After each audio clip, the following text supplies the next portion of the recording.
वंदे पुरुषोत्तमम।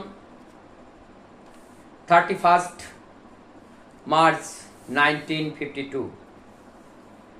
परम दयाल श्री ठाकुर प्रत्येक दिन डिगरिया पहाड़ मानिकपुर में अपने भक्तजनों के साथ आया करते थे। प्रत्येक दिन कभी सुबह शाम दोनों टाइम, कभी सुबह कभी शाम, यानी कि मानिकपुर में आना एक नशा सा हो गया था। और वहां आकर के सभी परिवार एवं भक्तजनों के साथ 3 शतरंजी बिछाते थे। एक में ठाकुर, एक में श्री श्री वर्मा, बड़दा और परिवार के और लोग, और तीसरा शतरंज जो था उसमें भक्त लोग बैठते थे। परम दयाल श्री ठाकुर जी कहते हैं, इस विशालकाय खेत पहाड़ के तलछटी पर बैठ करके मुझे बड़ा आनंद आता है। और जब यहाँ से निकलती हुई मालगाड़ियाँ, सवारी गाड़ी, एक्सप्रेस सब निकलती हुई जाती हैं तो मुझे बहुत ही अच्छा लगता है। और एक बात, ठाकुर जी हमारे परम श्रद्धा कृष्ण प्रसन्न भट्टाचार्य दादा से कहते हैं, जानते हैं कृष्णदा, हमें यहाँ आने पर हिमायतपुर पावना की जो सुख है उसकी अनुभूति होती है। जैसे हिमायतपुर पावना में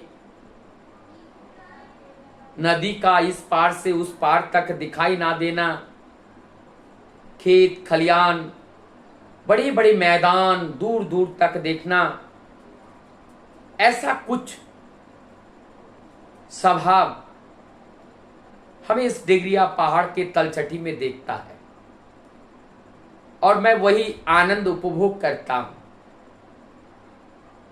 अगर एक तरफ से देखा जाए, ठाकुर जी हिमायतपुर छोड़ के आए थे, लेकिन एक मन हिमायतपुर में था।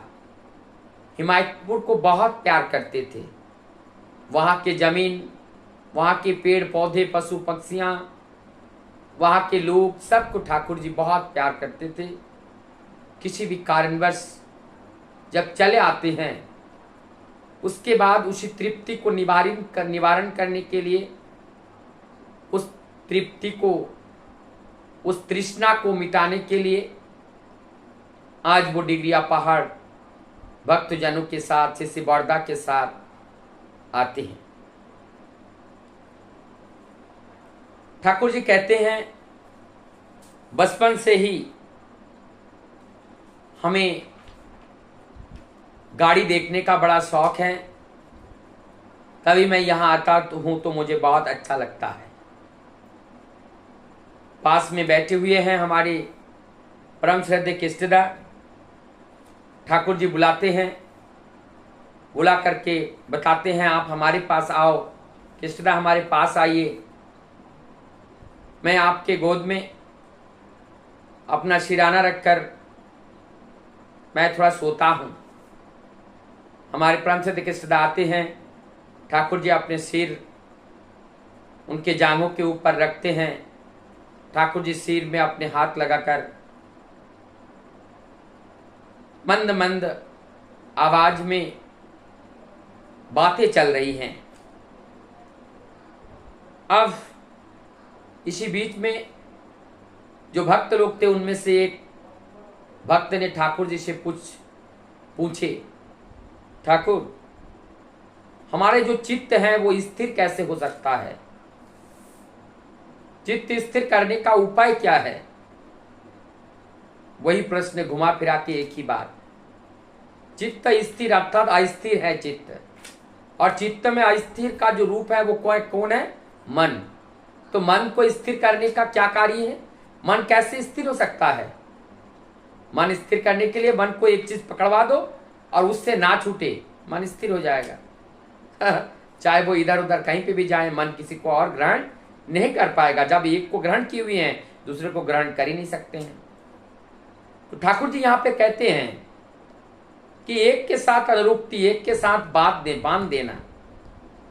जब हम किसी एक के साथ बांध जाते हैं, हमारी मन को किसी एक के साथ बांध देते हैं, चाहे हमारी कष्ट में हो, सुख में हो, चाहे किसी भी परिस्थिति में हो, जब उस परम सत्य के साथ एक बार बन जाते हैं और वो जो तृप्ति, वो जो आनंद आना शुरू होता है, तो मन गति करेंगे, लेकिन उनकी और तृष्णा नहीं है, क्योंकि और भी कोई चीज देखने का, उपभोग करने की और इच्छाएं शेष नहीं रही, क्योंकि उन्होंने सारी इच्छाओं को तृप्ति हो गई और उनकी वहीं पर क्या हो गया, जब तृप्ति हो जाती हैं तो मुक्त हो जाते हैं।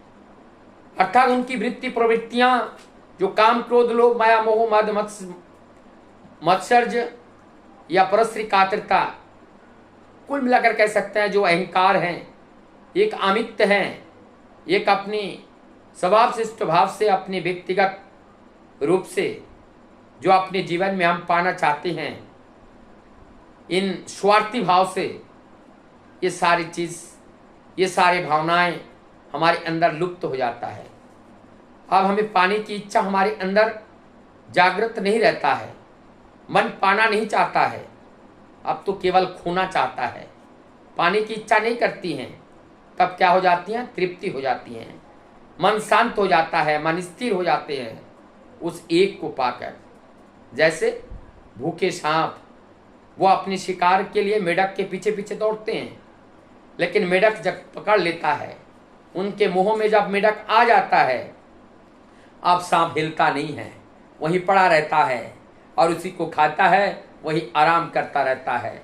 उनकी कोई तृष्णा नहीं, कोई भूख नहीं, सारी चीजें वहीं मिट जाती हैं।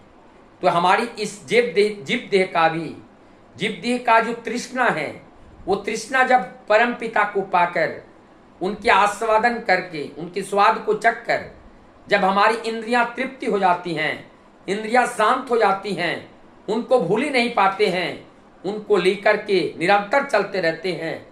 मन की चंचलता हो, विचलता हो, स्थिरता हो, कुछ भी हो, लेकिन उस एक के बिना आप रह नहीं पाते हैं। वो सत्य को लेकर के ही चलते हैं, सत्य के साथ चलते हैं, सत्य के साथ रहते हैं। इसी को बोलते हैं स्थिरता, इसी को बोलते हैं हमारी चित्त स्थिर हो जाना। और यही चित्त स्थिर के लिए हमें साधना करनी पड़ती है। और साधना क्या है, हमें इस बात को जानना पड़ता है, अथर्थो ब्रह्म जिज्ञासा, यही हमारी ब्रह्म जिज्ञासा है कि मैं कौन हूँ, मैं क्या करने आया हूँ, मैं क्या कर रहा हूँ। इस बात का उत्तर जब हमें मिल जाता है तो भौतिक जगत के बंधन हमें बांध करके नहीं रख पाते हैं। भौतिक जगत के ये माया रूपी जो जाल है, उसमें हमें फंसा नहीं पाते हैं।